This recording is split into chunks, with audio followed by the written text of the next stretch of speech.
Do we see all of the memes? Happy Pi Day, people. There will be memes on every slide throughout today's presentation. I am very excited about it. We are going full data nerd. We're embracing it. We're proud. We're loud. It's going to be fantastic. So as we get started today, just a reminder, we are recording.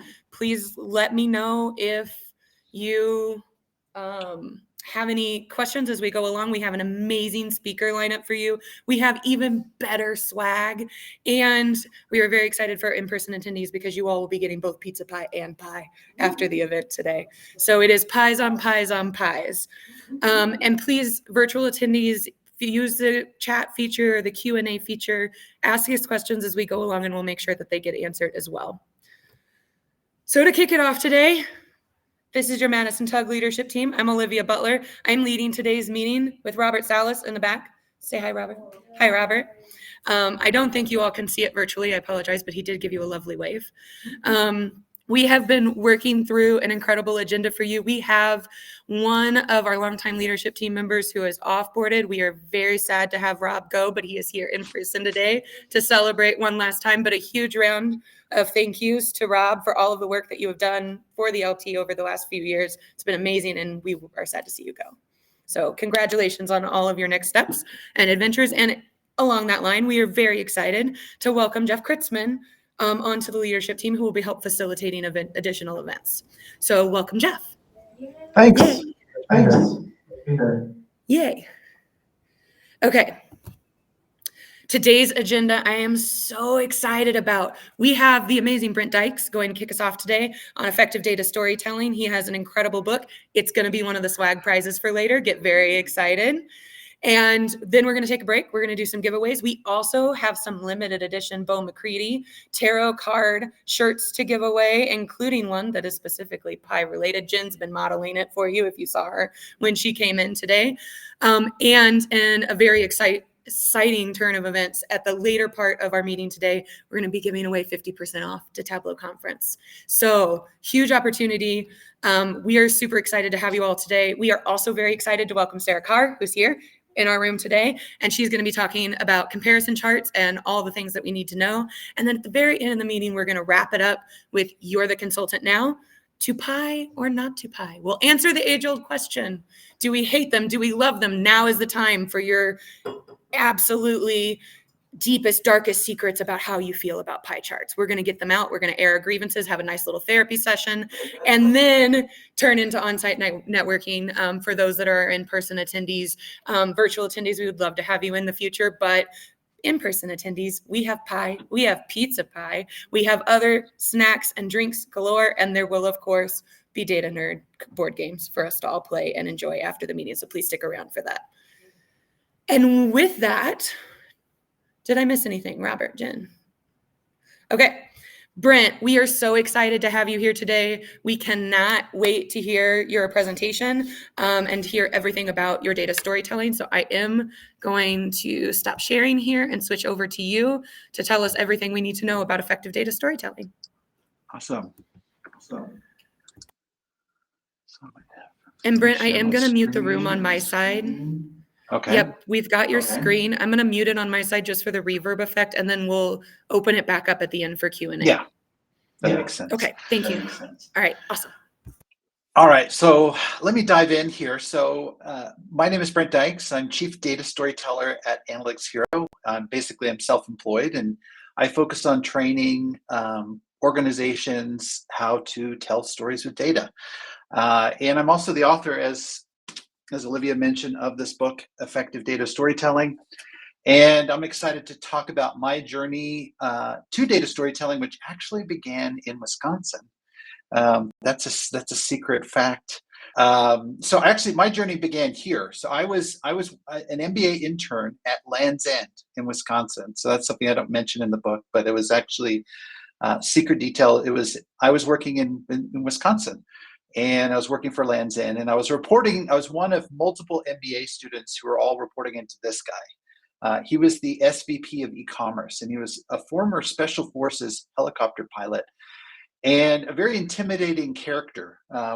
He had a reputation for leaving MBA students in tears after their presentations. And I had a midpoint presentation that I was presenting to him on my project.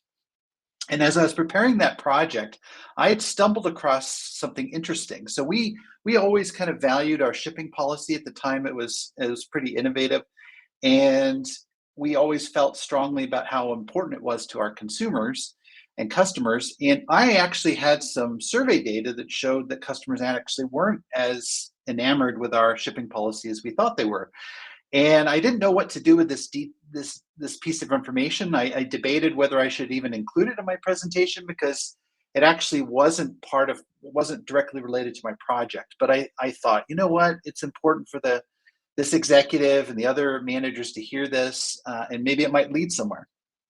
So I included this data in my presentation. Fast forward 2 weeks later, I'm in this boardroom. He's in the middle. Other managers are around the table. I get to that data point about the customers not really loving our shipping policy, or not as seeing it as important to them as maybe we thought it was. And he looked at it a moment and then said, "Bullshit." And at that point, I felt like I had just stepped on a landmine. I didn't know what to do. I was a little bit flustered. It wasn't the reaction that I was expecting to get from him. I was expecting more, "Hey, Brent, that's interesting. Let's take a closer look," or something along those lines. So his reaction was very surprising to me, and I was a little bit flustered at that point. Luckily, I had a mentor who jumped in, gave me some cover fire, and I got out of that room relatively unscathed. But what didn't come with me that day is that potential insight, that data point that I had found that was interesting. It didn't go anywhere. And it's a valuable lesson that if I don't communicate my findings or my insights very clearly, then they're not going to go anywhere. They're not going to have as much impact. And so that led me to data storytelling. So today I'm going to talk about what is data storytelling. I'm going to talk about why it's important and how to do it. So quickly, what is data storytelling? I define it as a structured approach for communicating data insights using narrative elements and explanatory visuals. A way I like to communicate it is talking about the three key elements. And probably no surprise, right? When you think about data storytelling, you think of data, narrative, and visuals. But what I find is really important is the interconnections between these bubbles really illuminate how powerful data storytelling can be. And so first, when we have some data that we found, obviously you've done some analysis in Tableau, and now you want to share that with somebody, you could give it to them in a report, and they might look at it and say, "Okay, what's the big deal? What am I supposed to be looking at? How do I interpret this? How do I make sense of this?" And that's really where we need the narrative to help explain the information, to provide context, to express what the meaning is behind the numbers, and really help guide people through the numbers, especially if you're just sharing a table of data. Now, obviously, with Tableau, you're going to be doing a lot of visualization of the numbers, because if we just keep it in a table, it's going to be hard for us to really see those anomalies, those patterns, those trends. And so what do? We use visuals to really help the audience to see things in the numbers that they otherwise might miss if we didn't visualize the data. The reason why you were up late last night binge watching your favorite show is because we as human beings love the combination of narrative and visuals. It really engages us at a very deep level. And so when we combine the right data with the right narrative and the right visuals, all of a sudden we have something that's very powerful that can shift the way people view the world, shift how they see things, and then help guide them in a new direction. And so this is very powerful. Now, when I talk about data stories, I really believe that at the crux of most data stories is an insight. And in analytics, I've worked in analytics for almost 2 decades now. I've used it kind of casually. I've seen other people use the word insight very casually. But I feel like a lot of times we're misusing it. And I really wanted to have a good definition of what an insight is. And I stumbled across this definition by Gary Klein, who's a psychologist and author, who defined it as an unexpected shift in the way we understand things. And for me, that simple, concise definition really resonated with me and helped to kind of define what an insight is. Because often what happens is we confuse observations with insights, right? So an observation could be sales increased 200%. that's interesting, that's unusual, it may catch our attention, but is it an insight? If it's only talking about what happened, is it an insight? And I would argue no. Really, an insight is something that's going to shift our understanding, right? So we see this increase in sales, and then we discover the reason for it is because our customers are buying more of our products due to a recall that our main competitor announced. So this is something we can act on. This is something we can do something with. It's going to change the way we operate and how we market or how we promote our products. So insights are really core to data storytelling. So when we have that insight that we've discovered, we have that aha moment, often we're excited to share our information, right? So we'll create a dashboard, we'll create some reports, and we'll put it out there. We'll say, we believe strongly that the numbers speak for themselves. And often what I find is the numbers don't speak for themselves. They really do need a storyteller to tell the story. So one of the things that I find is people get confused about where data storytelling comes into play. And if we think about reporting, probably many of you, that's been a core function of my analytics career. I've developed many reports, either as dashboards or in PowerPoint slides or scheduled reports. They look something like this, right? There's maybe 4 regions: north, south, east, west. And it's really about what's happening in those regions. That's what we're trying to do. Now, a step up from this would be narrative reporting. So with narrative reporting, we are adding context. We're adding maybe some interpretation to those. Now, I don't consider narrative reporting storytelling yet. Obviously, there's borrowing some of the components and some of the strategies and definitely adding the annotations and maybe highlighting some things and bringing in that context, bringing in some interpretation. That's why I call it what plus. Much better than the standard reporting, but still not quite telling a data story. Now, if we were to tell a data story, we might want to focus on that south region. There's obviously something going on there that's interesting. Something's unusual has happened. And so we're going to do some further analysis. We're going to dig into what's going on behind that anomaly we're seeing in the south and build it into a data story. And here we're digging into the details. We're sharing meaningful content that helps explain why we're seeing this issue in the south. And then we're including the so what about why they should care about it. And we probably have some recommendations. We want to drive some action with what we're communicating. And so hopefully this kind of paradigm kind of shows you the interrelationship with reporting, but then also why it goes beyond just what reports do. So why is data storytelling so important? Why do you need data storytelling skills? There was an interview that was done with Hal Varian by McKinsey, the management consulting firm, and they asked the chief economist of Google, what are the management skills or the digital skills that people will need in the future? And he said the ability to take the data to basically find insights, right? So understand it, process it, extract value, and then explain them. So being able to visualize them, communicate them is going to be a hugely important skill. And we're already seeing this a decade and a half later, how important this skill is. So when it comes to statistics and stories, I will say that stories beat statistics. And there's a great quote that I love from Robert McKee, who's a screenwriting guru and professor. He trains a lot of Hollywood's screenwriters. And he said that storytelling is the most powerful way to put ideas in the world today. And I'm going to give you 2 reasons why stories beat statistics. And I've actually taken these 2 reasons from a great book called Made to Stick by Chip and Dan Heath, if you've heard of the book. Excellent book. And in that book, they talk about how stories are more memorable. And Chip Heath, he's actually a professor at Stanford University. He teaches an undergrad class on communication. And one of the activities he puts his undergrad students through is he has a bunch of data on a particular topic. He asks the students to incorporate some of these statistics into a position on that topic and create a short presentation and then basically present an argument using these statistics. So on average, the students use about 2.5 statistics in their presentations, and then 1 in 10 of the students will actually include a short anecdote or story as part of their pitch.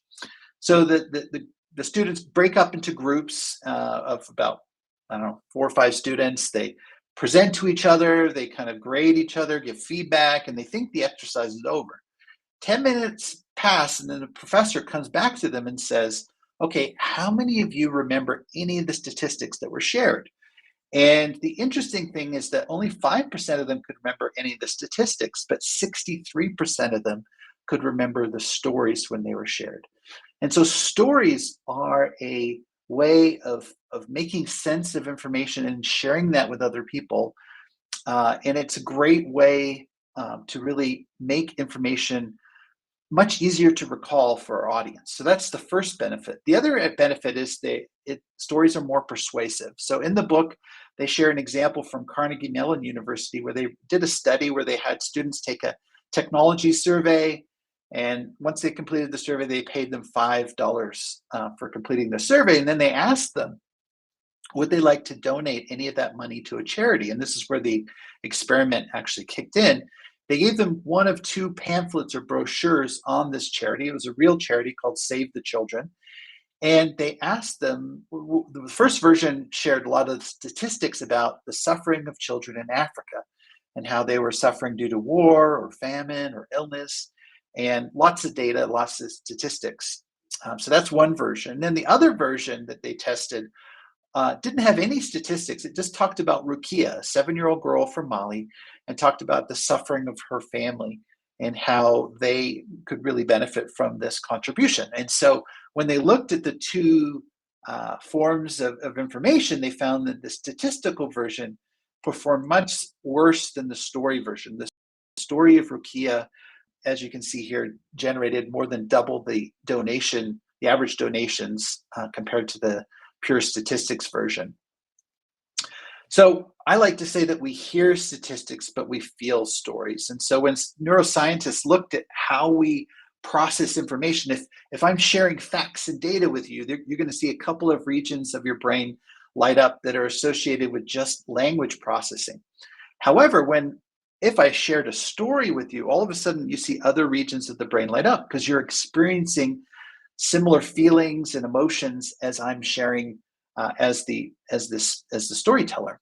And so it's a much more immersive and comprehensive connection that we form with our audience.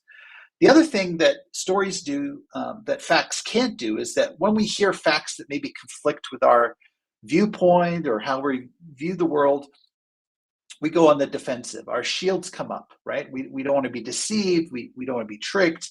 We're very critical and skeptical. However, when information is packaged as a story, you'll find that the shields come down and that we're much more open-minded to new ideas and new information. So that's an advantage that we don't get with just raw facts alone. Now, to show you the impact of how the human brain works and how it's basically looking to form stories, I'll share with you something called 6-word stories. And so here's an example right here. There's the first example. Take a moment to read that. Okay. And then here's another example.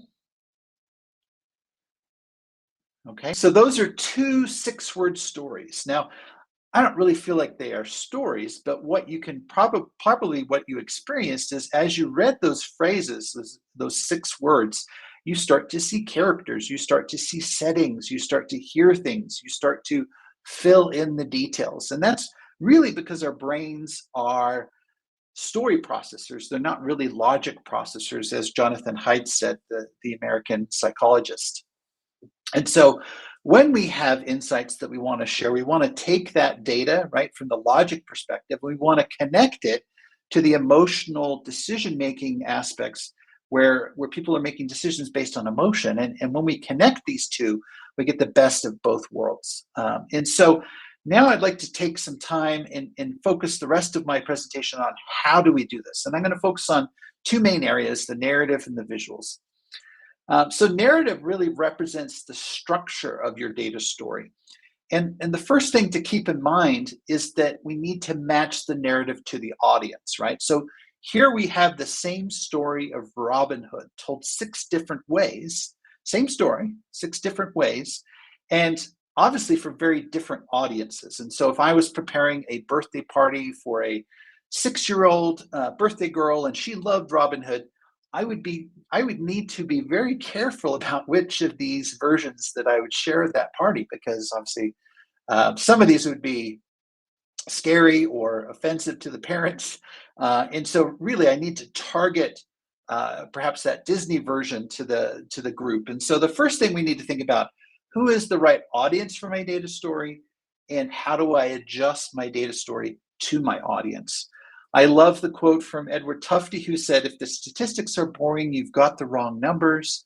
But also I would add, maybe you have the wrong audience.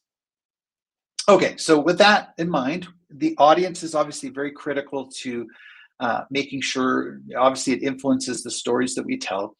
Now we're ready to take our findings that we've done. We've done some kind of analysis of a problem or opportunity. And now how do we tell that data story in a meaningful way that's going to really resonate with our audiences? And so in researching different narrative models, I came across one by Gustav Freytag. And he was a German playwright living in the 1800s, and he studied Shakespearean plays. He looked at Greek tragedies, and he found that they all had this story arc. And I've taken that story arc that he introduced, sometimes called Freytag's pyramid, and I've adapted it for data storytelling. And so the first thing is, just like a normal book or movie would do, you have a setting and a hook. And so really the setting is, what is this world we're going into? Who are these? What's the current situation? So from a data perspective, maybe we're looking at an example, for a company, and we want to know, how has this metric performed in the past? How's it performed over time? We get some kind of context, and then we have a hook, which is basically we have an observation, right? A major observation that something has changed. Oh, sales went up 200%. That could be a good hook. That would get people interested, because people are going to want to know why. Why did this sales increase 200%? And so that's our hook. And then from there, we get into what I call rising points. In a literary terminology, it would be rising action, right? So you get this rising action. Well, we're looking at rising points in this case, where we've done some analysis. We've started to connect the dots. We're revealing, digging into a particular problem or opportunity to better understand it, help the audience understand it. And we're building up to our aha moment, which is our main finding, our central insight that would interest and surprise and it would really help benefit the business in some way, or audience in some way. Now, we're not done once we share the aha moment or our main insight, because we want to help them act on it. And so that means, okay, so we found this problem, or we found this opportunity, or this risk that we've uncovered. Now, what do we do about it? How do we address it? What are the options that we have? And so we may need to do additional analysis of the options and make a good recommendation to them. And through this process, the audience's knowledge is going to be enriched, and they're in a position to more likely act on it, because we've given them everything they need to know to understand this opportunity or problem, and then make a decision. So let me show you with a hypothetical example how this could work. So in this case here, we have an e-commerce site. The blue line represents sales for this year, and the gray dashed line behind it represents last year's sales. So we can see each quarter we're outpacing last year's sales, except for this quarter, where the blue line has dipped below the gray dashed line, meaning that we have generated less sales in this quarter than we were expecting. And so that's our hook. People want to know why all of a sudden we're running into some issues with our sales. And so in our analysis, we identified that it isn't across all of our products. We have different product categories represented by the blue bars, showing that these ones have actually outperformed sales of the previous year, but the orange ones are actually underperforming. So we're starting to target where the problem is. It's concentrated in these product categories. And then when we look at it from a SKU perspective, there's a group of SKUs that are all from the same brand. And so this could be for a number of reasons. Maybe we found that they we're having supply chain issues, and so we're having a lot of out of stocks of those products. Or maybe we found that marketing had taken down a microsite featuring that brand, and they didn't realize that it was actually driving sales on the e-commerce site. Whatever that reason is, we identify that if we don't do anything about it, we're going to have a big problem because we're going to miss our sales target for this quarter by 38%. And so this is really urgent that we jump on this issue because then we won't get our bonuses this quarter, and that would be disappointing. So we've identified 3 different options. We've evaluated. We found option A is going to generate the most sales for the least amount of cost and address the problem that we've identified. So what I've done here is I've taken you through all of the findings that we've had. We've organized it into a structure that's more like a story, and then that helps us to communicate it in a meaningful and powerful way with our audience. All right, so now that we have our structure in place, we know how we want to organize our content to really have an impact with our audience. The next thing is to bring in the visuals, right? And this is something that I share a lot of times with audiences that aren't as focused on maybe the importance of visualization. I know that all of you get the importance of visualization. You may be familiar with this table. You may have seen this in different presentations and books that you've read. If you aren't familiar with it, then take a moment to figure out what patterns do you see in this table. Now, I will say that the summary statistics of these 4 sets of numbers here all have the same mean, they have the same variance, they have the same standard deviation. So if that's helpful to you. Now, if we look at this table, and we're just looking at a table here, you might have noticed that, all of these 8s here are, there's a lot of 8s in this one column, one big 19 there.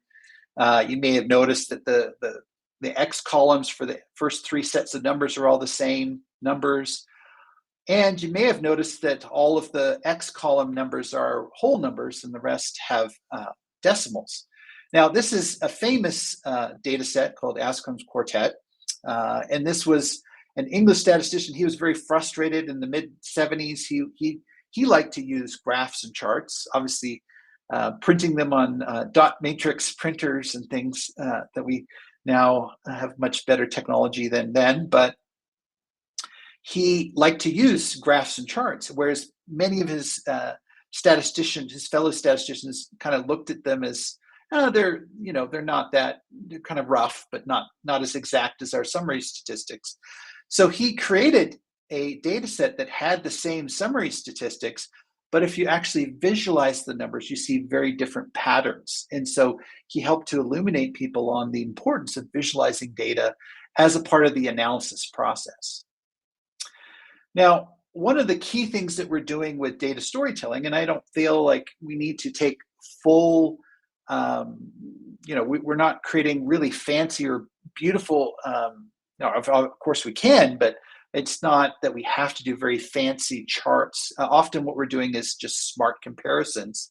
I like this quote from Edward Tufte, who said, it really comes down to making and showing smart comparisons. And obviously we have a lot of ways in which we can do that. Color obviously is one. Now, we do have to be aware of people who have color deficiencies and maybe can't see the colors the same way we do. But that's one mechanism we have. We can judge things by sizes. We can use positional kind of on scales and things to kind of present our data. So in this section, I'm going to talk about 5 steps for better visual storytelling. And I'm not going to start with choosing the right chart first. That often is the first step that many people focus on. But for me, it actually begins earlier than that.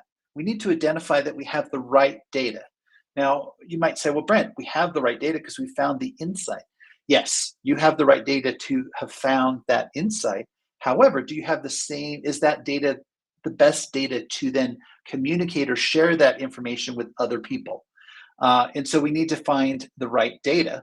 So in this case here, we have revenue is growing, we have customers growing.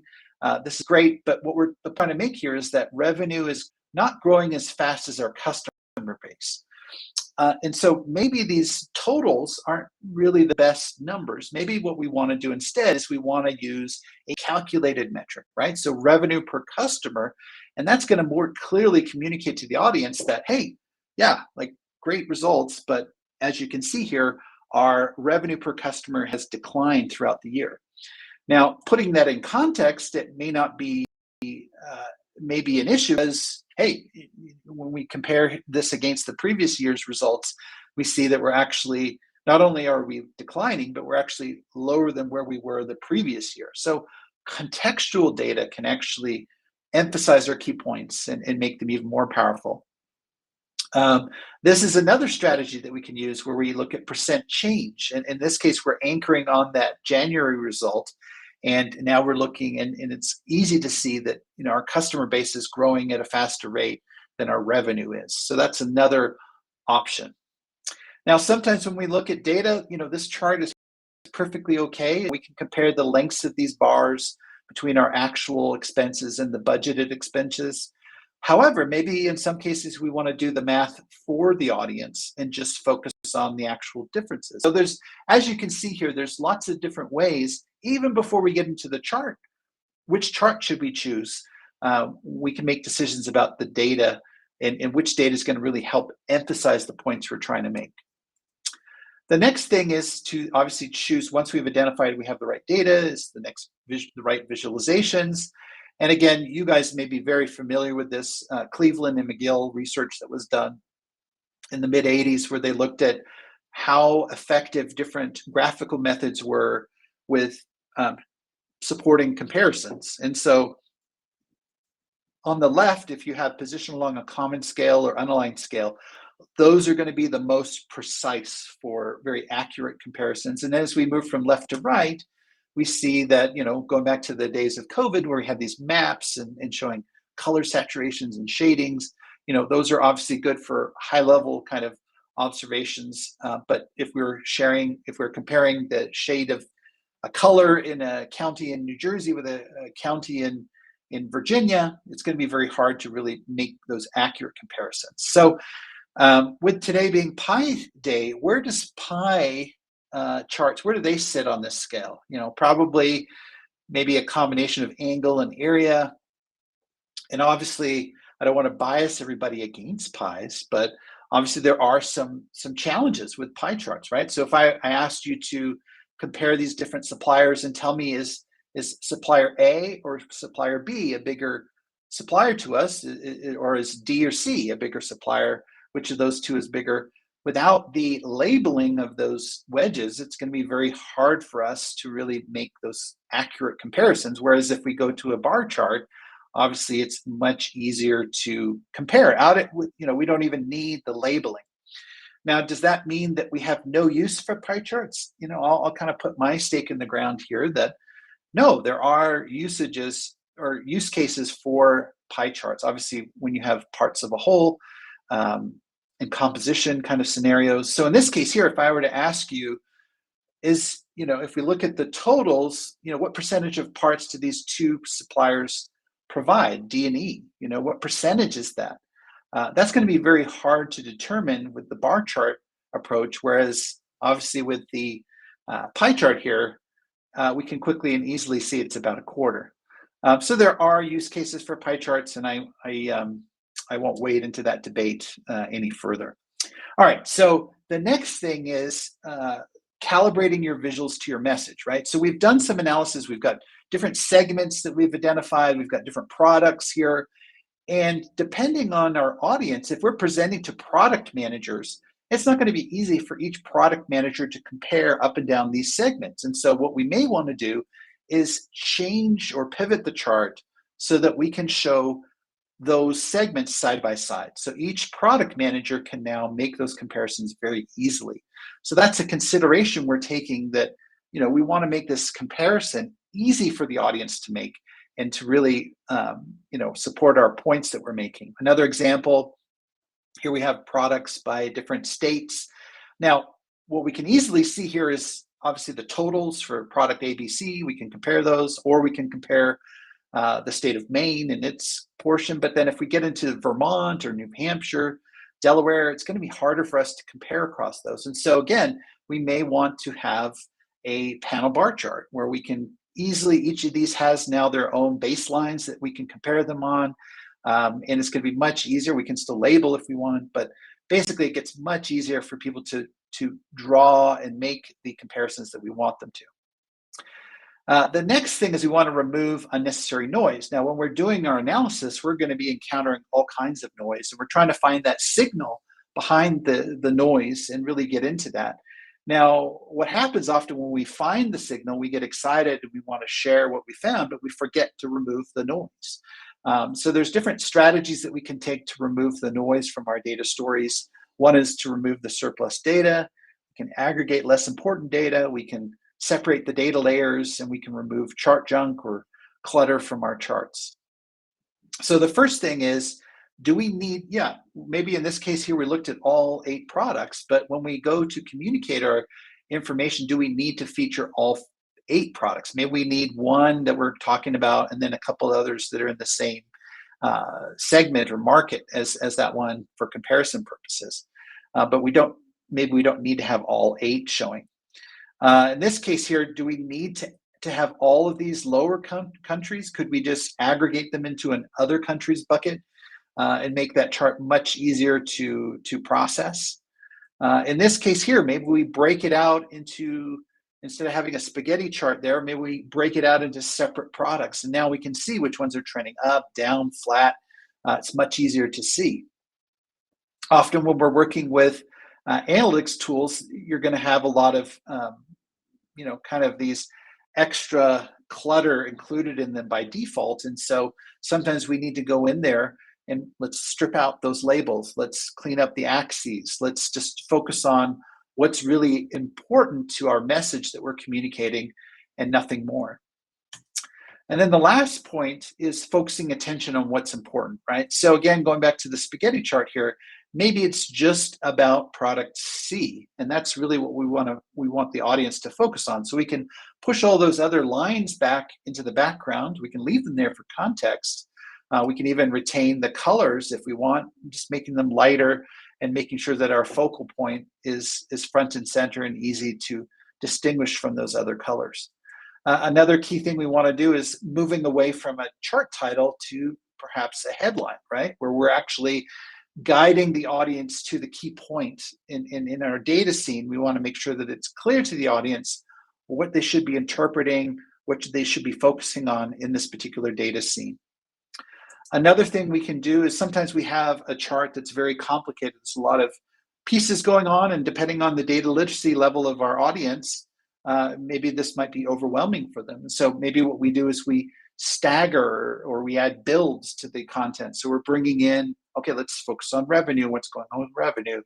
Then we focus on the cost of goods sold, and then the net income. And then, and by the way, we see here that there was a significant expense that occurred during this particular week, and then we talk about it. So we can hold the audience's hand through the data. Now, I want to leave you with one last story. I obviously, if I'm presenting live, I ask people to raise their hands and indicate if they've ever had surgery. Now, I personally have never had any serious surgeries, fortunately, other than my wisdom teeth. But I definitely know that I want my surgeon to wash his or her hands if they're operating on me. And that's because of germs, right? We want to avoid germs. Now, humankind didn't always know about germ theory. And before germ theory was discovered, there was a doctor by the name of Ignaz Semmelweis. He was a Hungarian doctor, and he worked at a famous Austrian hospital in Vienna, and they would teach midwives and student doctors at this hospital. And they had 2 clinics. They had one clinic that focused on doctors and one that focused on midwives. And unfortunately, a lot of the women that came into these clinics, they got an illness called childbed fever. And it was very fatal in some cases. As you can see in the doctor's clinic, it was more than twice as fatal than it was in the midwife's clinic. And they had no idea why this was happening. They looked at the data and the different situations. So they looked at, was one room hotter or colder than the other? Was one room more overcrowded than the other? Were there They believed in miasma theory, so the smells of the rooms. They tried to look at all the different factors that could make a difference, and they couldn't figure out why there was this difference. Until one day, when Ignis was out of town and a fellow doctor was training some student doctors, and he was performing an autopsy on one of these women that had died. And as he was performing the autopsy, one of the student doctors accidentally cut his hand as he was doing this autopsy. Well, as you can imagine, that wound got infected, and that doctor died a few days later.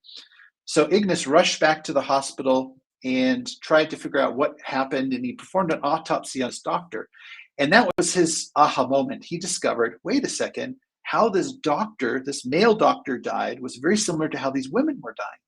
Then he started to connect the dots. Now, a standard practice in Europe and around the world at this time was to have student doctors perform autopsies in the morning and then do their rounds of examinations and deliveries the rest of the day. And so what he hypothesized was that there were some particles or something from these cadavers that were being passed to these women, making them sick. And this is why we were seeing a big difference between the two clinics.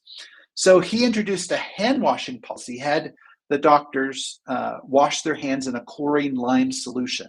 At the time, you can see the mortality rate was at 12.2%, and obviously it fluctuated quite a bit. But immediately after introducing that policy, there was an 82% drop in the mortality rate. And then over the next several months, they were able to keep it relatively low, although it was trending up. And that's because some of the student doctors did not feel that they were the cause of these women dying. And they thought it was dumb that they were washing their hands in this solution to kind of cleanse their hands. And they felt like this is ridiculous. Ignis found out, clamped down, made sure that all the students were actually adhering to his policy. And for a couple of months, they actually had 0 deaths. But you'll see again, it is trending up at the end. And that's when we discover that Ignis was let go. He kind of butted heads with his superiors, not only with student doctors. His superiors didn't believe that the hand washing was the only reason why was the sole reason why these women were dying. And he didn't get along with them. And so basically he was ostracized in the local medical community, had to return to Budapest. And he waited the next 10 years for his ideas and his hand washing practices to take off, and they never did. So why wasn't Ignis successful? So he couldn't prove germ theory, but he had 18 months of data showing that his hand washing policy was effective. Valuable, yes, this could have saved thousands of lives of women who needlessly died having contracted childbed fever after delivering. And then actionable, yes, all the doctors had to do was wash their hands in the solution and lives could have been saved. And yet his ideas were not embraced or adopted. Now, I believe it's because he didn't tell the data story of his discovery. Now, you might say, well, Brent, that's not fair. He didn't have Tableau. He didn't have PowerPoint. He didn't have these tools that we have today. Well, let me introduce you to 2 peers of his that did make a difference, and they did tell stories. You probably heard about obviously Florence Nightingale is well known for her innovations in modern nursing, but she was also a statistician. And when she got back from the Crimean War, she discovered that a lot of soldiers in peacetime were actually dying at a higher rate than the general public because their hospitals and their barracks were filthy and unsanitary. And so they were dying at a higher rate. And so she shared her experience in going to the Crimean War, and she created this visualization called the polar area chart, where each of these wedges represents how many people were dying from disease, wounds, and other causes. And when she introduced her sanitary conditions, she was able to vastly eliminate the number of people who are dying from disease. And her hope by visualizing and telling the story this way was that she could affect through the eyes what she couldn't get through to the word-proof ears of the general public. And so she really believed in the power of data storytelling. Another individual that you may have heard of is Dr. Snow, Dr. Jon Snow, not of Game of Thrones, but a doctor who believed in cholera was a waterborne disease. And so in the 1800s, they had a number of outbreaks of cholera in London.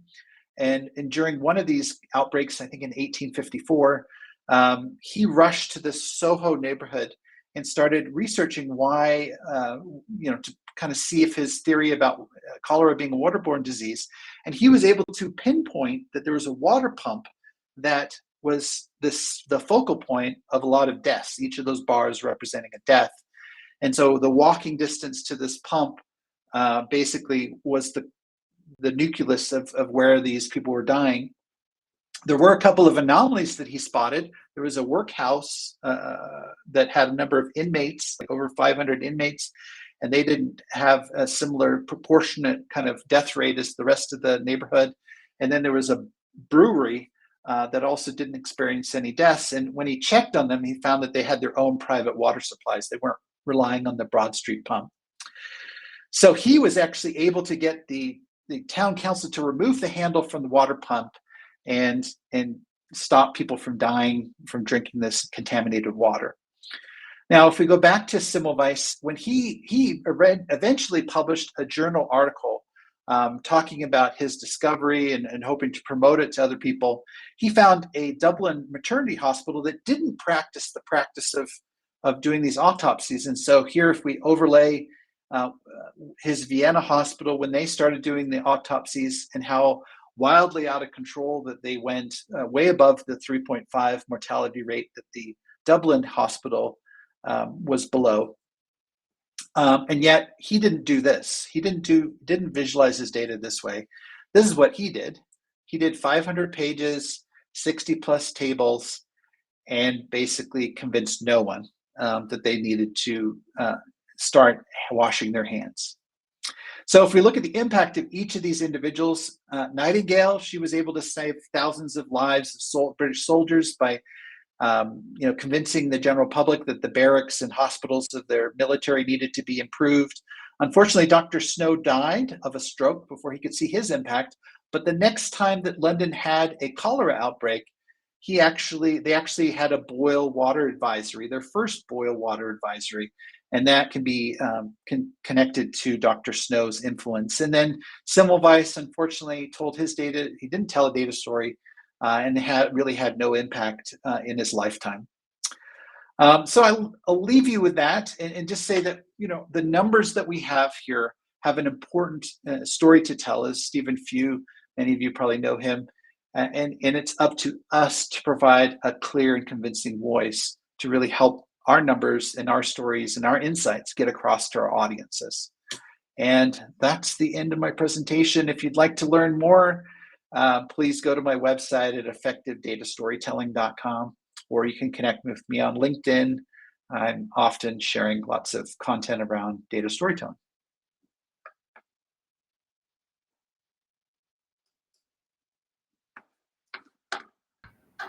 Brent, that was amazing. Thank you so much. Well done. Thank you. Wow, that's a lot of Olivia. Hi, everybody. So we did have a couple questions for you, Brent, if you don't mind sticking around for just a couple minutes. The first question's in the chat, and they were curious about the books that you mentioned by Dan and Chip, I think, were the titles. Do you have the titles for folks? Yeah, Made to Stick. Oh, so perfect. yeah, the Heath Brothers, Made to Stick is the first book. And I'm looking at the other. What was the other book? Did I mention another book? I'm trying to remember the other book that I mentioned. Was it just that one? I think it may have just been that one from what I can see. Okay. And then we had a couple questions in Q&A too. So in your opinion, can a dashboard be effective for data storytelling? No. No, you can create a data story in a dashboard. I just don't feel like it's, and I'll tell you why. So when I was working for a competitor of Tableau at one point in my career, and we were preparing a presentation for a breakout session on storytelling. And one of the challenges that we ran into when we were talking about these, it was more probably narrative reporting that we were talking about. But one of the things that we ran into is when you're trying to tell a story, with data, you need to have static kind of moments in your data, because you're basically taking snapshots to kind of connect all the dots together. With a dashboard, if it's refreshing and it's constantly moving, it's like kind of like you're watching parts of your story change and move and go. And obviously, it's nothing against dashboards, because dashboards, I think, serve a different purpose. They're exploratory, mostly exploratory nature, helping us to pinpoint and spot really potential stories in the data, and then once we need to tell the story, we kind of need everything to kind of like, we need snapshots, static, to kind of say, here you go. And obviously, I know in Tableau they have the story point feature, which I've heard from different people hasn't really taken off or been used that much. But I think the goal of that would be to then say, okay, start here, tab 1, tab 2, tab 3, tab 4, and kind of click through that story. Often, I think, obviously, if you're very skilled in Tableau, it's going to be easy for you to whip together maybe a data story in Tableau. But for many people, I think it's easier for them to just put things in PowerPoint, taking screenshots or whatever imagery they need from the data visualization tools and put it into a PowerPoint. I have a lot of thoughts on this topic. I've shared a lot of articles on this, and I have a blog post on this you should definitely check out if you disagree with me and feel like dashboards definitely tell stories. I recommend checking out some of my blog posts to see if they can help maybe clarify why I feel they don't, or they're the wrong tool for the job. Great, thank you. I am going to open it up to the audience here. Does anybody have any questions for Brent?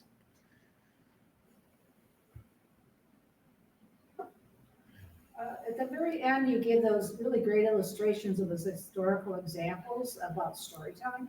Where did you just research that on your own, or did you pick that up from some other content or piece it together? How did you come up with that? It was really great. I've seen Ignis Semmelweis, not often used as much as some of the other ones, but I have seen in other data visualization books. They've talked about Nightingale with the polar area. I've seen people mention probably the Dr. Snow.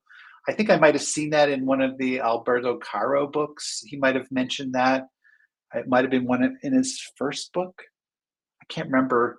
But yeah, I've seen other people use them. I kind of brought them all together, and I don't know if other people have done that, but yeah, I published my book. I started presenting on data storytelling back in 2014, and the Semmelweis story is one of the first ones that I kind of discovered and started talking about, and then later I added on the Nightingale and the Dr. Snow, because I felt like it's easy to pick on Semmelweis, but I think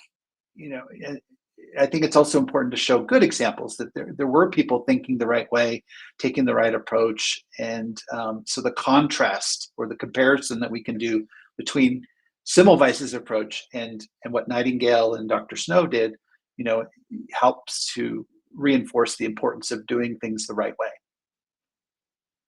I love historical examples, and I'd love to find more, if I write another book in the future.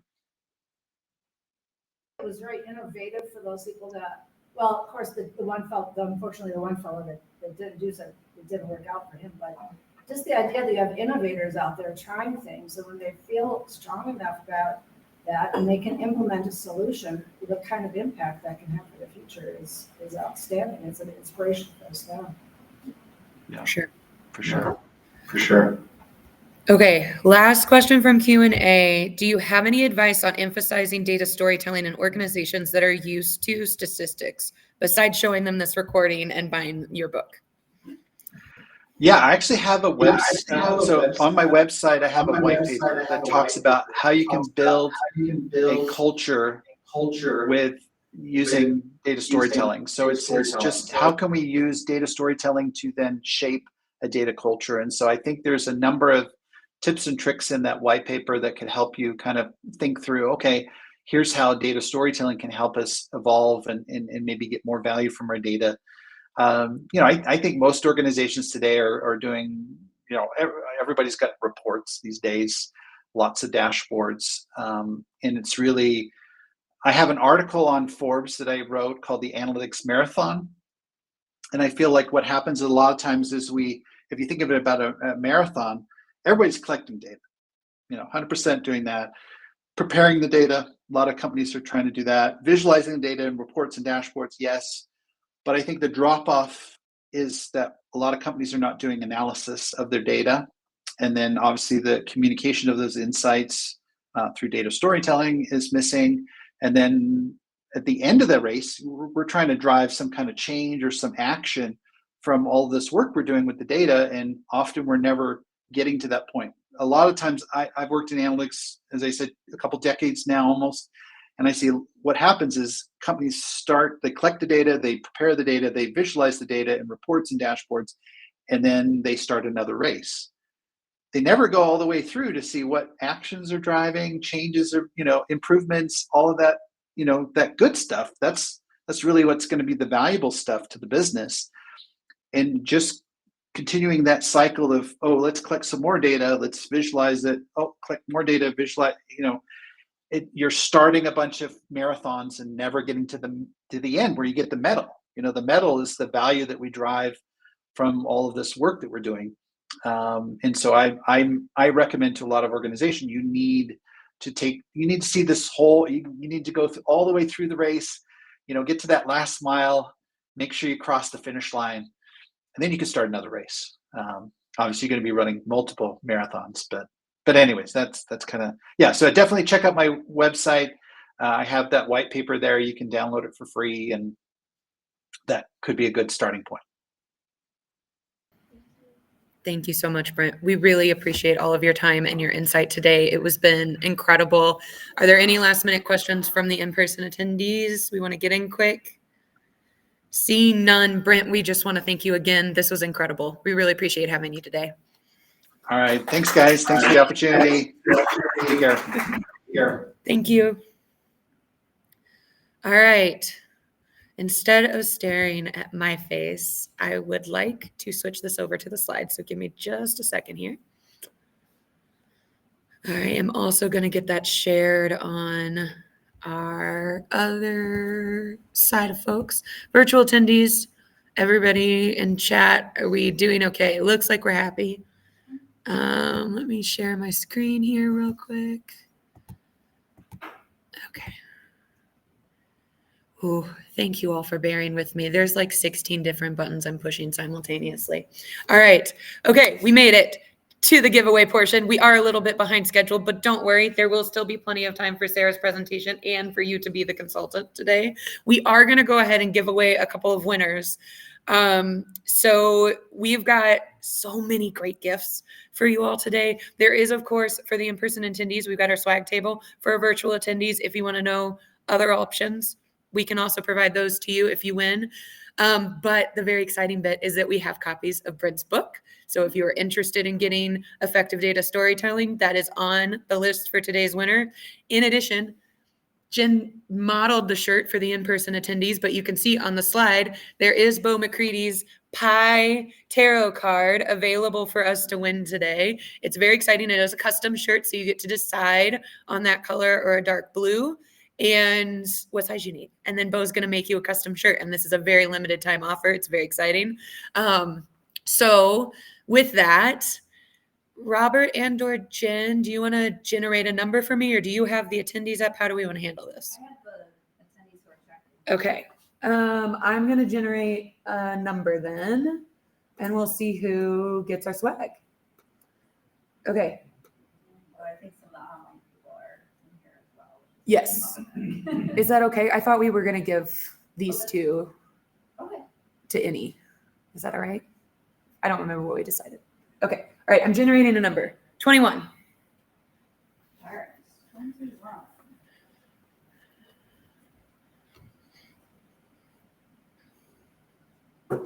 Bryce Farnsworth.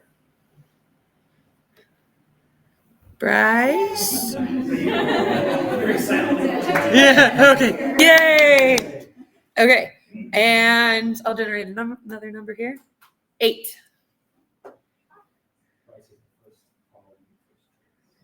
Joseph Beal. Joseph. Hey, okay. All right, virtual attendees, we are going to take a little bit of a break. But before we do, I have a question for everybody, which is, what is the problem with the equation pi r squared?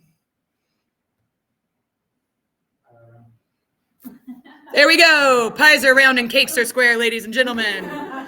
Thank you for my dad joke of the day. With that, everybody take a quick break, come back, get refreshed. We will start up here in, let's say, 5 to 10-ish minutes. 5 minutes. Everybody go fast. We will see you all in a little bit.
Hi, folks. Hi, everyone. Hi, and hi, everyone in Bevyland. So I know this is Pie Day, and it's all about pie, but this is also Wisconsin, so we got to mention cheese. We are the dairy state, and we do have Rob here, who is a cheesy kind of guy, and, which is just our style. A shout out to you and your leadership on the Madison Tableau user group. It's been legendary, and nothing can camembert and to your contributions to the team. And I can't believe that you're leaving. So, so just painful puns are over. That's all right. Well, thank you, Madison Tableau user group, for having me. I really appreciate it. This is my first in-person Tableau user group presentation. I've presented at virtual meetings before. I co-lead a virtual group. So it's nice to get out of the house and not have to worry about my dogs barking in the background. So yeah. Thank you so much for having me. Oh, you just hit the next button. So, oh, shoot. I can watch the other side for you if you want to. Yeah, that'd be great. Presentation here. Okay. Sorry, everybody. I told you there's like 8 buttons. So many buttons. So, hi, I'm Sarah. My wife and I moved to Madison in 2015. I got a job with the state. And it really started to feel like home when we adopted our dog Leo in 2017. That's him over there. I first learned about Tableau in 2019. I was at a work presentation that Jen Shepard was presenting at, and that was the first day of the rest of my life. And I was like, wow, you can really do a lot, but this ain't no Excel. Like, you can really do a lot with this. So I wanted to learn more and see what it was all about. Then I was just kind of finding my way, and Adam Miko set up a mentoring program in 2020. Michelle Freeman was assigned as my mentor, and she's like, there's a whole great big world out there of community projects and resources on Tableau Public. So that was my introduction to getting more involved with the data fam, going to more of the virtual meetings. And along the way, we said goodbye to Leo and adopted Watson, the Beagle, in 2021.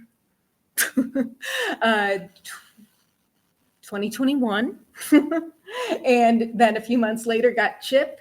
They are my study buddies when I'm working on dashboards and whatnot. And the more involved I got, the more I wanted to do and contribute. They started an LGBTQ plus Tableau user group. So it's a way to have community within a community. And I co-lead that with Lawrence Durbin, and Elisa set us up. And last fall, I was recognized as a Tableau ambassador, and it's been a great way to contribute and give back to a community that offers so much resources and guidance, and good to be a part of. So that's kind of my Tableau journey. Your mileage may vary. So let's get started, maybe with a pie chart of my favorite bars. Continuing on with Brent's presentation, which built like such a strong foundation for some of the things we're going to talk about and some of the examples we're going to get into, we got to talk about pie charts. These are some examples that might be kind of familiar to you.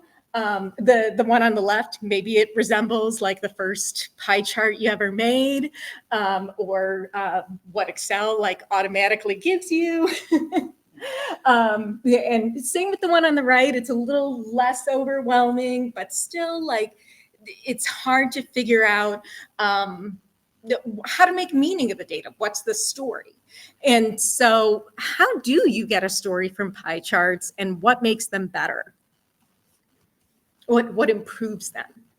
I think a great way to think of this is through pre-attentive attributes, which has a lot to do with perception of kind of the mental shortcuts and inferences that we make about information, and things that guide us with interpreting information.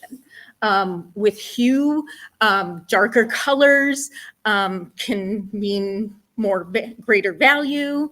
Color can evoke emotion, and it can convey differences. Same with size. Larger sizes and usually indicate greater values. Orientation, it's kind of one of these things is not like the others. There's a lot we can do with orientation. Length is why bar graphs are so useful. And with width, it can be kind of the same thing. And with shape, different shapes can indicate different categories or groups. Maybe in a scatter plot, there's different shapes for different product types. Grouping, things that are closer, you tend to infer that they're similar to each other in some way. And with position, when the position of something stands out, it indicates some kind of difference. So when you think about pie charts, what kind of pre-attentive attributes do you have to work with and to leverage in your data visuals? You have size, like larger slices of the pie are greater value, and you have color, but that's about it. And that's what can limit their effectiveness in some ways, because there's just not as much to work with. So how can you use pre-attentive attributes for better pie charts? So here's the before, and what works and what it's using is shape. It's one circle to emphasize one unit. Like that whole circle is like the 100%, the whole part. And then the slices are the parts. And then the size, like, okay, larger parts are larger parts of the unit. All right. But here's the after from a storytelling with data example. And what they did to improve it was sorting the categories meaningfully and making those bigger groups. So putting the most popular, the largest portions close together, that helped convey the story of like, what are the most common reasons that we're losing sales? So if you think of like descriptive statistics like mean, median, and mode, right? With pie charts, they help convey that mode of like, what's the most common category. And if you sort them meaningfully, you can emphasize what are the most frequent ones.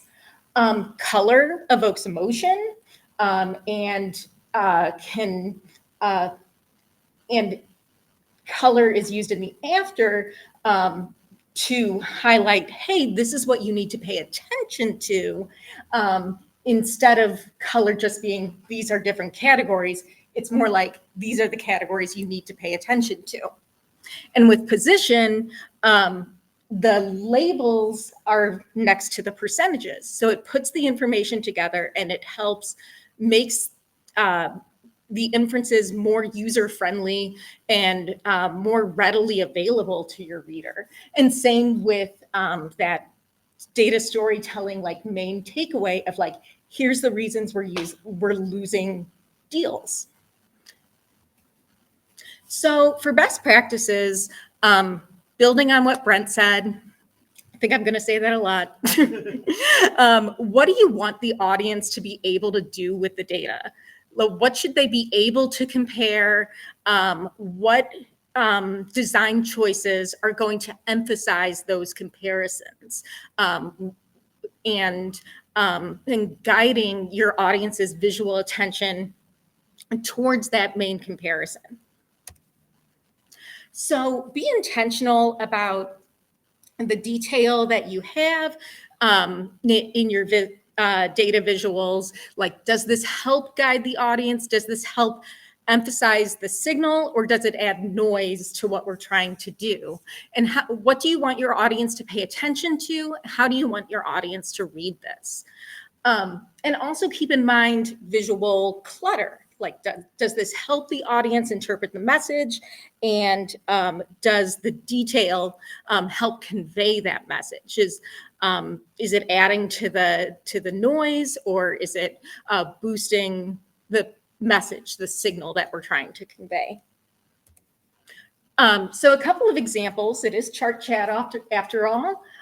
This is a visual of the racial diversity of an internship program. And what I like about it is the pie charts are different sizes based on how many interns they had. So the largest one is the overall, but then it's the circles, smaller circles didn't have as many interns. And what stood out to me about this is, like, with pie charts, you usually just have one aspect of size, like the slices, right? But this is emphasizing size in another layer, in a way. Can't talk about pie charts and Tableau Public without talking about Jessica Moon. She is one of the finalists, I believe, for Iron Viz this year. And she did a really fun viz with comparing Ryan Gosling movies to Ryan Reynolds movies. And what caught my eye about it is you use the pie charts to help filter the data. So if you want to see which movies Ryan Gosling did that were dramas, you click on that slice of the pie, and then those relationships of who his co-stars were and what movies they were are highlighted later on in the viz. It's very cool. And what I liked about it was the pie chart was a really user-friendly introduction to this complicated viz. You might never have seen like data visuals that look like this, but a pie chart is pretty user-friendly. That's why they keep on chugging along. So I thought it was a great way to introduce a data set that has a lot of complexity to it. So what about other comparisons? Maybe some bar charts about your favorite pies. This was one that I came across last year. It's on Tableau Public from Alice McKnight, and it's Black American First and the Achievement Gap. And it's a comparison of 2 time points. The first time point is when the award was started. And then the time point on the right is the year that a Black American was first awarded this award. And then it has the different categories. And everything about this data viz is just elegant to me. It's like everything has a purpose. And the horizontal line, it makes you think of a timeline. And it really, it's just conveys a message, a complex message, really clearly. And as I got into looking how she built it, it's a Gantt chart. And Gantt charts, you might have, if you live in project management land, you might have heard of them. And there's different resources about how to build those in Tableau. and how it starts with the start date and the end date and just has a line, a Gantt bar between them. So it was like, for how much it can convey, it's pretty simple to get started with. Bullet graphs are a comparison to a reference point. Here's a few different examples. You can do comparisons from current year to last year, or comparisons of performance to a goal. Here's the budget. Here's what we actually spent. Here's what we expected. Here's what we got. So with these, it's using orientation, right? Because that intersection of the bar with the reference line, it's like, did they overlap? Did we exceed it or did we meet it? And it really, it adds extra context to what would usually be a bar graph, right? So here's how you would build these. I think I got this from Playfair data, which has different tutorials and things. You just need 2 data points of like budget to actual, or the last year to this year, and one of them is your bars, one of them is your reference point, and using those reference lines, that little tab up in the top left corner of Tableau desktop that you're like, I don't know what that does. So that's what that does. That's what it can do. So this is an original data set from a Makeover Monday project earlier this year. And there's some improvements to be made. And what I think people can relate to is that challenge of when you have 2 or 3 categories to compare. You have these categories on the bottom of on your x-axis of your New Year's resolutions, but then you also have your legend of comparing between genders. So how can you make that work? And how can you put that in a manageable amount of information? But here's one design for Makeover Monday of same data set, different approach of using, there's a lot of different names for this. I think Peapod chart or something like that. Not as many Peapod celebrations at TUG meetings, then much more emphasis on pie, but I don't know why. So the resolutions are on the left, and then simplifying the data set of just having male and female. Remember, we had that total bar before. Was that value added? Maybe not. And so you, and the farther distance between the dots is more a difference in New Year's resolutions. So how you build that, if I can do it, anyone can, is you start with having your category on color and just with some circles, and then adding your quantitative, your measure again, and having that be a line, and taking segment off of color for that second one, and having it be just a line, and making it big enough to wrap around the circles, and you've got your Peapod chart. No calculation like zaniness, or it's the same measure as before. And if you don't want to wrap the circles around the dots, that, or wrap the gray around the dots, you can like connect them. So this can be really helpful for like then and now comparisons. You could do the same kind of thing, the same kinds of comparisons, but just tell your story in a different way. And remember, an important comparison in all of this is where you are to where you started. Just like Hamilton. And what I tend to think of, what I try to think of, especially when I get stuck, when I get discouraged, when I get intimidated, is you know more about Tableau and data storytelling today than you ever have before. Even if like you're stuck on the most annoying problem, even if you don't know what the decision to make, you're farther along than you've ever been. And that's pretty cool. And maybe you can visualize that in a pie chart or a bullet graph or a Gantt bar. So yeah, thank you all so much. And let me know if you have any questions.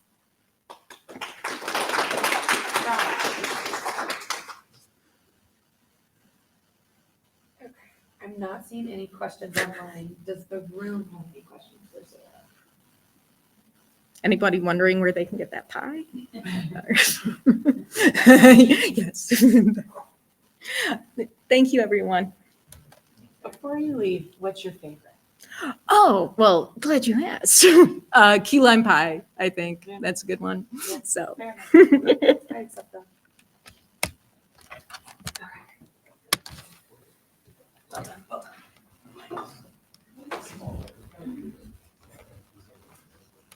I hope you liked my puns. Virtual audience, please give us just a second to get everything switched over here. In Wisconsin? No, in Arizona. There's a Arizona winter, Wisconsin summer. Oh, that'll do it. Here in the winter, hard to go. Right. I had a golfing deficiency. I don't know. Sarah, we need your chance to stop sharing. Oh, I'm sorry.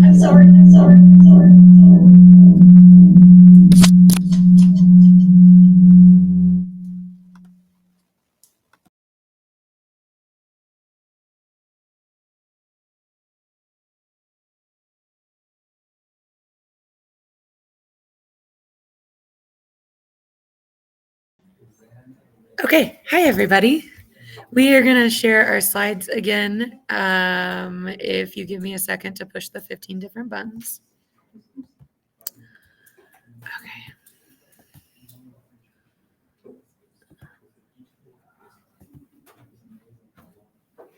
Okay. Okay. What's happening here?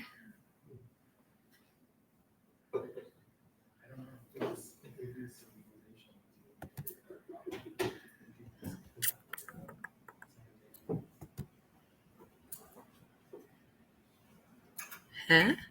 I think I maybe did it. Hold on. Double checking. Yes. All right. Everybody's in presenter mode now. Very exciting stuff. Okay. Oh, wait. Hold on. I got another dad joke for everybody. All right. What did Pi say when someone asked if it could explain what Pi Day was again? What did Pi say when someone asked if it could explain what Pi Day was again?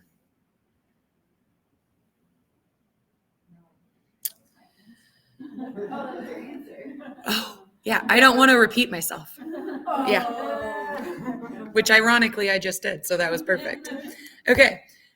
This is my problem with dad jokes. I don't get them all the time. Okay. All right. Thank you again, Sarah. That was a wonderful presentation. We are very excited that you spoke today.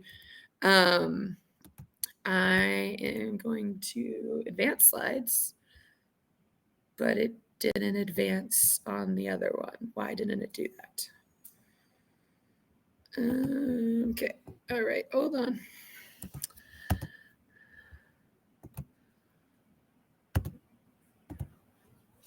Okay. Now it advanced. All right. So we had a minor issue with our pizza pie getting. So I am doing our consultant slides myself today. Why? Hold on. It's not. Yes. While Robert acquires the pizza. It is still coming. Yes. Sorry. We just had to change from delivery to pickup options.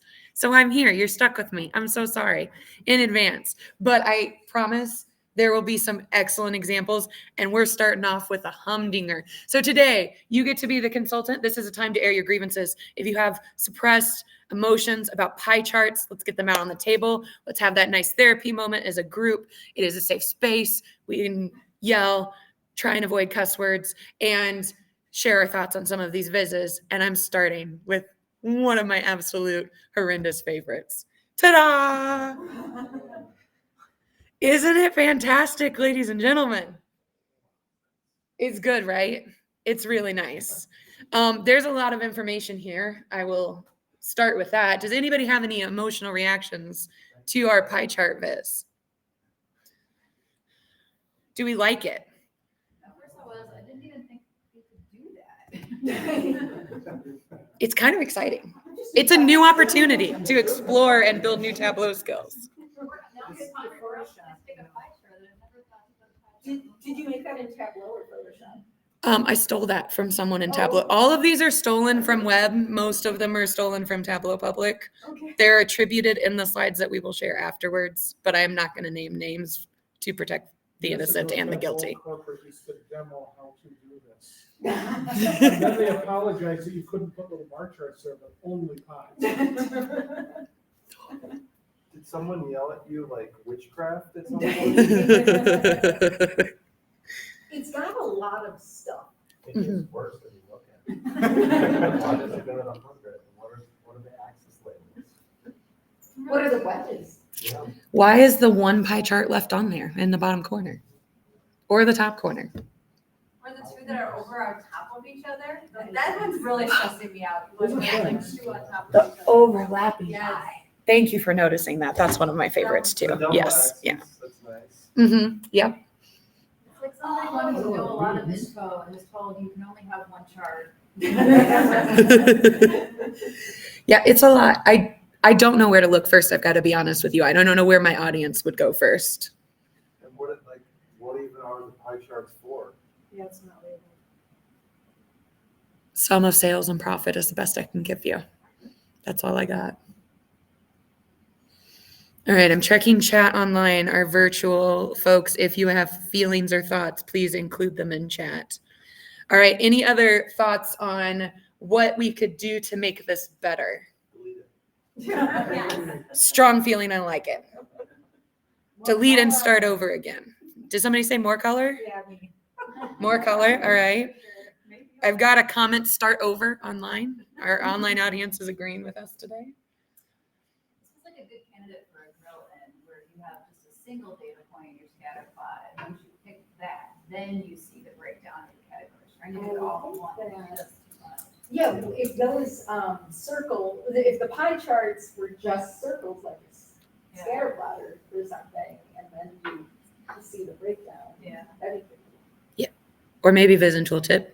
I like where you're headed too. You could have two graphs side by side action to each other. Oh, yeah. Scatter plot and the breakdown chart. Yeah, too much for one plot. It is kind of beautiful. It's like an English bulldog. It's like a face a mom can love, you know? Beach balls is in long. Yes. Stadium. Yeah, it is very beachy. Maybe the wrong subject matter. Maybe it should be about beach time or swim season or something. Okay. All right. I'm not even sure which ones I'm clicking on now. Okay, hold on. All right. All right, this one I am going to go ahead and try and bring up. We're going to see if this works. I don't know what this is going to do to share screen. And it's gonna make me get out of presenter mode. Hold on. Okay, wait, hold on. All right, there we go. And virtual folks, give me 1 second. That is the wrong one. This is really fun, switching all of this over. Okay, all right. Everybody should be able to see now. Yep. Okay, top 100 must visit cities in 2023. We got this lovely little radar going on here. There's not much interactive functionality, but what I wanted to show you is look at all the breakdowns. They go for miles. What do we think? Do we like it? Do we hate it? Is it valuable? Is there any kind of like, could you organize them alphabetically or by continent or, something to make it more user-friendly in like, because it's a lot to work through. Yeah. Filter would be nice. Sometimes. Filter would be good. I also immediately noticed that you're supposed to hover to compare with Paris, but Paris is also a hover option. So it's directly overlaid with itself. What else? Any other thoughts? Rankings come from? Yeah, it's pretty, but I don't know what it's saying.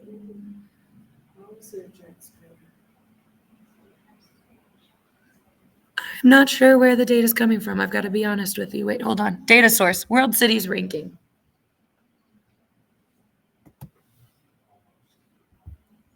All right. Well, it may be an improvement on the table. Can you sort the table? Yeah, actually, I'm not sure. It is basic table functionality of A to Z sorting. So you sort the columns though, But there is a sort, yeah. for the sites and locations. So And what do location pluses do? Oh, wait, hold on. Hold on. We gotta reshare this for our group here. They're missing this. All right. That's what I'm gonna try and do here. Okay. There we go. This is the table virtual attendees that we are looking at. That is the underlying data of our radar chart.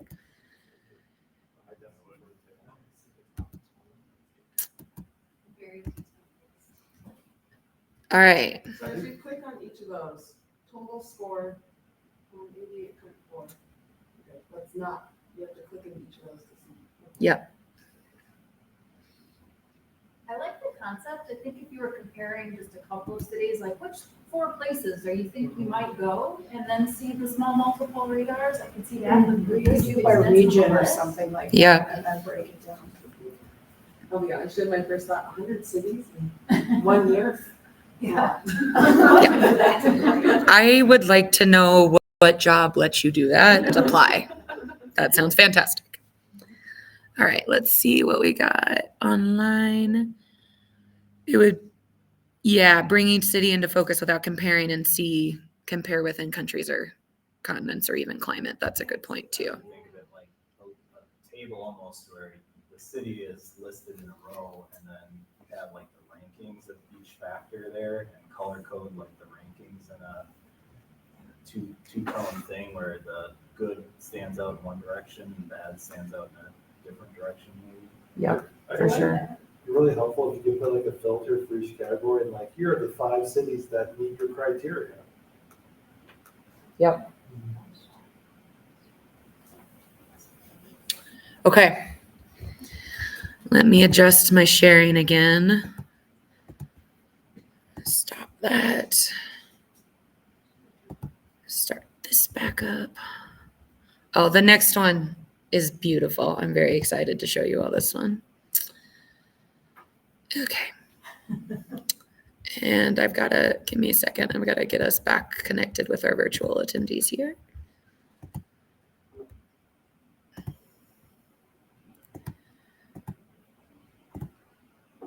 Ha, all right. Okay. Perhaps the only appropriate use for a pie chart? What do we think? This one's not a Tableau one, to be clear. It's a fun beat, like, kind of that slide about the Robin Hood, like which Robin Hood movie are you gonna show a bunch of 6-year-olds? Like, it has a like message, like the font and the colors like all go together. Yeah. So that's kind of cool. This is the candidate where you could read it or categorize by meat versus vegetarian options, these light categories together. Yep. That's not how you put cheese on pizza. That is not how you put cheese on pizza. Yeah. Okay. Any other thoughts on our pizza pie chart? Checking online. We've got a quiet group right now. Mine yet. Okay. Thank you for looking. Encourages engagement, and that's really what we're trying to do with our data. Right? Yeah, I like that. It appeals to the masses, like I can show this to a 3-year-old and they would understand it all the way. Yep. If I worked at Domino's or a pie company, I'd definitely use more pie. Okay. Oh my. Another humdinger. It's an old-fashioned word that we only use in Missouri. Hi, Wisconsin. This is another comparison option that is available to you that you might appreciate. Deselect. Where are we looking? Oh, yeah, here. And the legends at the bottom, right? Yeah, let me open this up for us. What's it got to do with the hires? Yeah, good point. Is this like universities? I was thinking like the higher the tuition, the lower the rate of admission or something.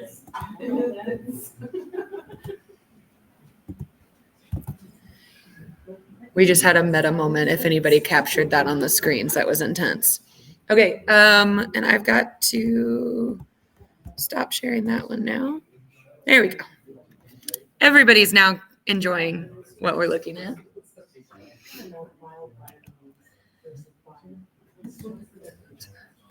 So there are some groupings to help clean it up a little.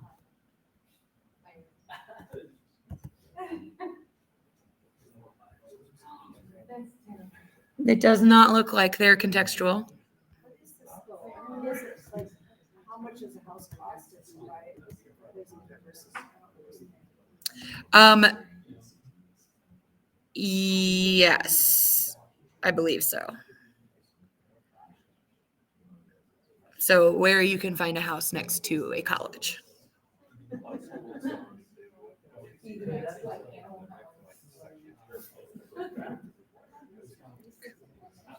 Do we like it?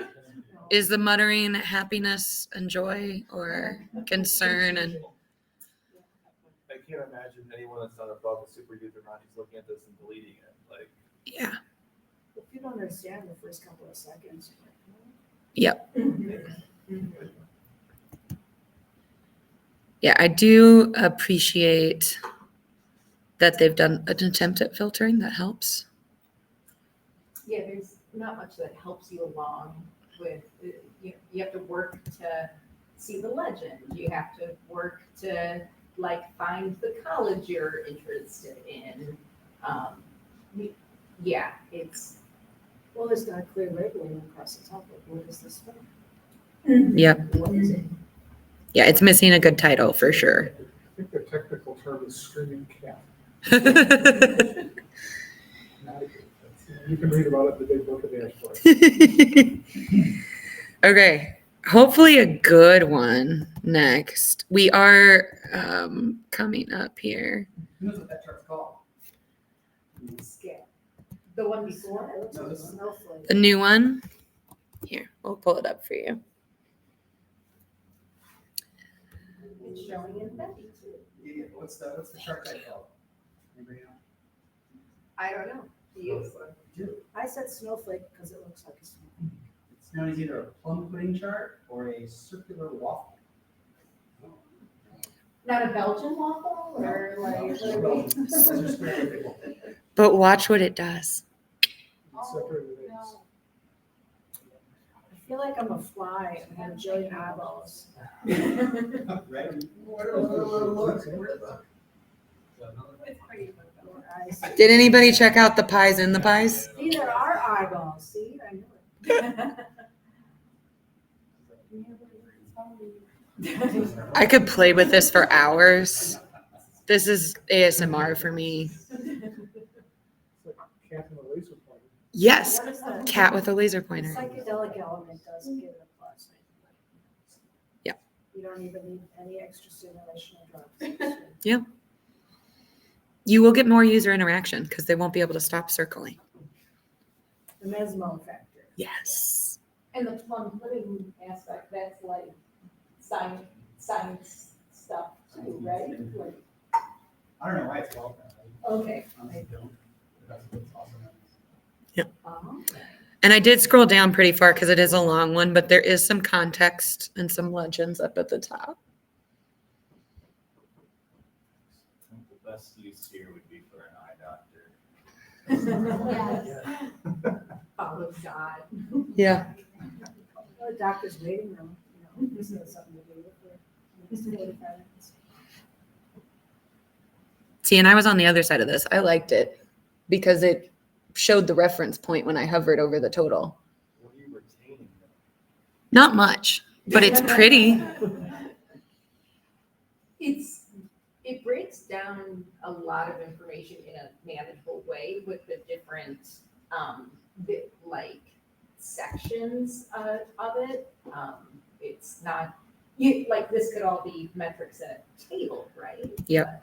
But, it's, you can move, hover over one thing at a time. Yeah, this is a tooltip as you hover with the. Oh, yeah. This would be another good vision tooltip option for sure.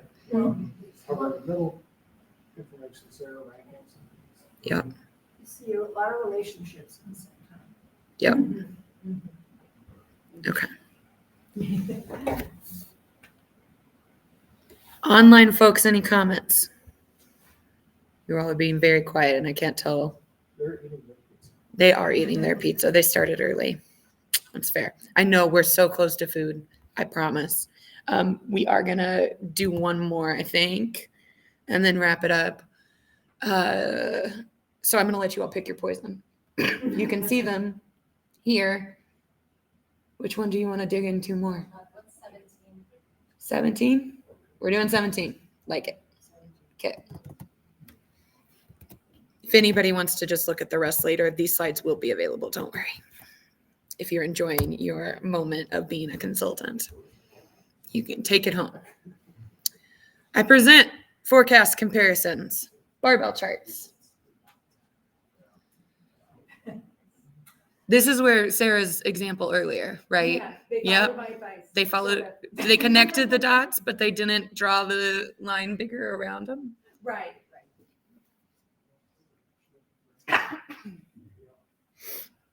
What do we think? The number in the circle, like the percentage change, is actually not a good idea. Mhm. With the up down arrow? Yeah. Yeah. Ooh, yeah.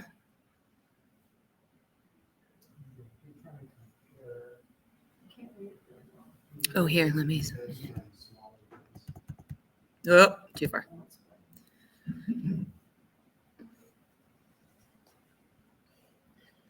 I think it visually works a bit better when the differences are larger. This kind of just looks like a straight bar to me. Like when the values are smaller, it doesn't really change much on the axis. Maybe if there were less measures and you had more space for your axis, potentially, could see a greater change. So what I'm used to with these ones is like I see stuff on the y-axis and stuff on the axis too. And I'm used to the categories being on the y-axis, so it's Yeah. I have no idea what the quantities are. Like It's really small, but we can use Yeah. a little bit there, but. There's a forecast here, but yeah, it is difficult to see and understand what you're looking at because they've also got them on the top and the bottom, which is difficult for folks. You'd be better off with just a bar and a line across it. Yeah. Yeah, I think like if you had 10 or 12 forecast versions, I think this would help. Like with only 2 versions, it doesn't really shine as much, but I haven't tried to forecast this sort of like changes in forecasts over time with iterations on iterations can get really hard to visualize and communicate. So I could see this actually working well when you start to get like 5 or 10 and you want to see a house up and down and which version did it change versus, others, so. Yeah, for sure. I think it probably has a decent use for Yep. different scenarios. All right, we got a super cool online. All right. Any last thoughts, comments? Anything else we need to get off of our chest about pie charts before we He wrap? says that was for the last one. Oh, not this one. Okay, good to know. Thank you for clarifying, Katie. Okay. One last switch of all the sharing screens, you all. Thank you for putting up with me. Did you like the metaverse that just happened? I'm so excited about that. Okay. All right. We are going to start in presentation mode. I have a few things to wrap up. And then I promise you there will be pie and pizza and fun and networking and all of the things that we've been waiting this whole meeting for. Okay. Got the presenter mode. We shared the screen. You guys can see the non-presenter mode. Step 1 done. Virtual audience. I am sorry you're coming. 1 second here. Okay. You can also see. Perfect. Wonderful. Everyone, we've got a ton of great events and coming up. We are excited that you were able to join us tonight at Baker today.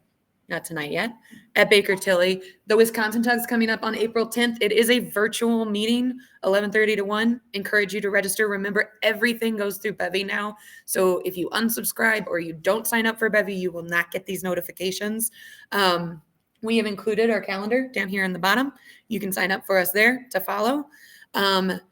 TC24 is coming up. We've got a very exciting drawing coming up for our in-person attendees here in a second, but it is in San Diego this year. It is on the coast. If for nothing else, come to network and get a ton of great Tableau content and spend some time on the beach. It's kind of a win-win.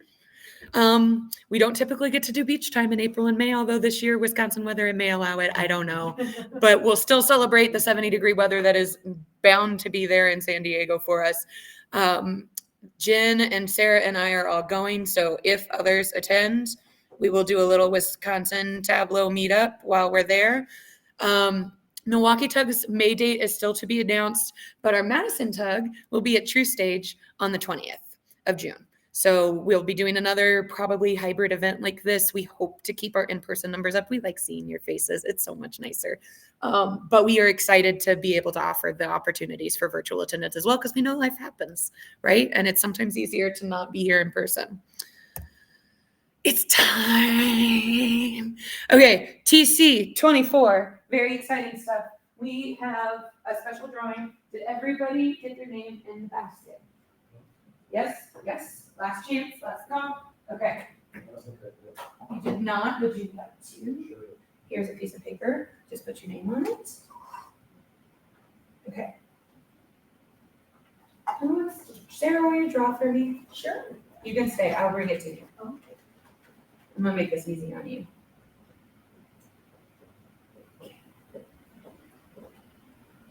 All right, I probably shouldn't tell people this trick, but somebody told me the other day, and I don't know if this is because I was naive and did not know any better, but when you're entering drawings, you should crumple your paper up, because statistically, people are more likely to pick out the paper that is crumpled, because it feels texturally different from everything. So we have crumpled everybody's today. I'm going to shuffle them nice and well. I have not looked at them. But just so you know, when you enter drawings, crumple your paper, people. I never won a drawing, and somebody told me that, and I crumpled my paper, and I finally won something the other week. It was very exciting, and I'm convinced it was because it's crumpled. Okay. Okay, friends.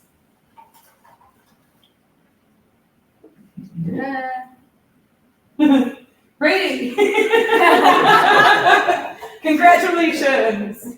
You have received a 50% off coupon. Stick around and coordinate with Jen. It's her ambassador that she has given up to allow one of the TUG members to attend 50% off. And she can coordinate with you, but you'll just need to do an email thingy. Okay. Congratulations, Brady. We have finally decided to do the Madison TUG Lending Library. We hope that this will sort of be like the little free library project where we can put together BI, data visualization, analytics books, and you all can check them out and use them without having to purchase them. We have already started a small little pile. We have a few books that we've already purchased on behalf of you all and some books that the leadership team has donated from our personal libraries. But we are hoping to officially get this started at our next quarterly meeting. So a good reason to come to visit us at True Stage again, because you can check out some amazing books that you do not have to pay for and can use to further your data and career skills. We're really excited about this program. If anybody has any extra BI data analytics books lying around that you're like, I read this in college and I'm never going to touch it again, maybe consider donating and we will keep good track of it. We'll have a little process and it'll be relatively informal, but we'll make sure that everybody gets their books and gets them back. Okay. You have to return. Yes, returning is important. Virtual books. I'm a part of the master's program right now, so I get to download all the PDFs from the University of Wisconsin libraries. So if you have like a virtual spot, I can put those.